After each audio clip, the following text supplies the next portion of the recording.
Hello friends, in the series of BSc IPF, today we will be talking about retirement fund. It comes under solution oriented funds. There is children gift funds, there is retirement fund, there is insurance come investment, but today we will talk about retirement fund. Today we are the youngest country of the world. Our average age is near about 30. 20 years later, 25, 30 years later, we all get retired. Have we done our retirement planning? We don't have the provision of pension. How retirement fund can be beneficial and what are the details of retirement fund, we will try to see. It is a fund which is designed according to the solution. Retirement planning is the solution to the problem of retirement. So if retirement fund is the solution for retirement planning, then what is the retirement fund? It is having three options whenever the AUM is accumulating under this scheme. According to the risk appetite of an investor can choose whether to go for hybrid equity, hybrid debt or equity. If the risk appetite is allowing investor to go for equity and take risk, then he can choose equity.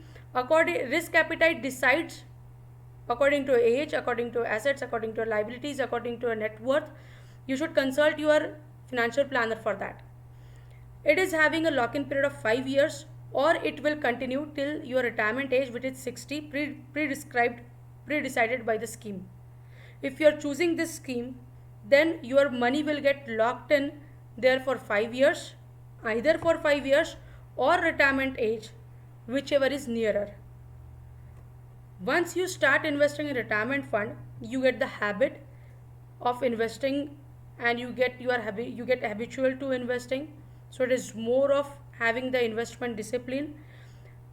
All of the retirement funds should have the benefit of Income Tax Act ATC, but only few of them are having it. So while choosing a retirement fund, you should just check whether the fund is having the benefit of ATC or not. It is having good flexibility. It is tax efficient. As it is if it is a debt oriented hybrid fund, then taxation will be according to your debt. But if it is equity oriented hybrid fund and equity, then it will be according to the equity category. But if after the retirement or once you want to take out your money, and if you are comfortable to take your money with some systematic withdrawals, then you can opt systematic withdrawal plan. We will make a separate video for SWP, SIP and STP also. But if you are choosing SWP, then it can be very much tax efficient for you. Inflation risk is taken care if the goal setting and financial planning is done correctly. So while choosing retirement fund, do your retirement planning. How much money you should invest in retirement fund, we will see in the next video. Today we will stop here. If you want to know more about some other topic, please mention in the comment section. Don't forget to write your name along with your email address. Also, you have to say thanks to BSc IPF and SEBI also. All these sessions are coming to you because they took this initiative. Same topic is available in Hindi and Marathi language. You can visit the YouTube channel and see the video. Thank you very much.